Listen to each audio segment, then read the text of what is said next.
bagaimana pandangan Ustadz tentang jihadnya ISIS? Nggak boleh. ISIS itu tidak dihitung jihad dan ulama sudah tanggapin, gitu kan. Karena mereka ini muncul di tengah-tengah keadaan memang ya, dan mereka ya yang sampai pada tingkat, kalau fatwa ulama di Timur Tengah itu, mereka sampai pada tingkat membunuh semua orang yang tidak sefaham dengan mereka, baik itu Syiah, baik itu Sunni, gitu kan. Jadi tidak jelas alurnya. Sementara tidak boleh membunuh sembarangan umat Islam. Ini tidak benar. Jadi sampai mencap orang-orang selain mereka itu berarti sudah menyimpang. Saya pernah di SMS oleh seseorang, dia bilang, Ustadz bilang ISIS itu menyimpang. Ya, masuk ada ciri-ciri khawarij. Saya tidak katakan mereka khawarij ya. Ada ciri-ciri khawarij. Di antaranya menyalahkan orang yang tidak sepaham dengan mereka, dan ini bukan ciri Nabi SAW, gitu kan. Maka dia bilang, Ustadz harus lebih hati-hati kalau ngomong, Ustadz harus begini dan begitu.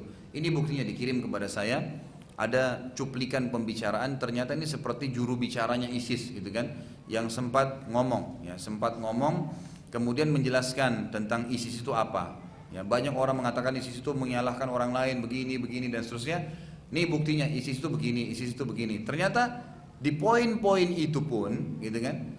Jadi orang kalau baca awalnya, fahamnya di Twitter itu sesuatu yang oh iya benar ya, oh iya benar. Tapi di bawah sampai digiring poin-poin terakhir sama saja.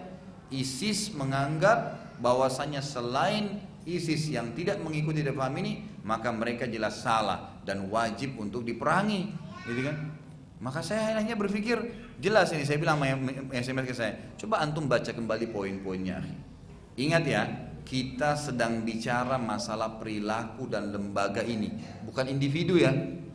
Kalau ada di antara mereka insya Allah berikan hidayah kembali kepada jalur jihad yang benar, memang dengan pemerintahan yang benar, silahkan saja, itu nggak ada masalah. Tapi kita sedang berbicara tentang ada hal-hal yang keliru dari perilaku-perilaku itu. Termasuk mungkin bisa lihat cuplikan-cuplikannya gitu kan. Seorang ulama di Mosul, di Irak itu dibunuh. Ulama ini ulama Sunni dan sudah lama, mungkin 50 tahun mengabdi. Di situ kisahnya ditulis, ini ulama ini mengabdi dengan agama sudah 50 tahun tapi dibunuh, dan setelah dibunuh difoto seorang anak kecil yang ada di sebelahnya orang itu dan sambil pegang senjata. Kata para ulama Sunni di Timur Tengah yang menanggapin, lihat hampir seperti apa yang Nabi SAW sebutkan, bahwasanya ciri-ciri kaum Khawarij, mereka masih sangat muda-muda, semangat dalam agama, tapi mereka tidak dibawa dengan ilmu yang benar. Akhirnya mereka sembarangan, gitu kan?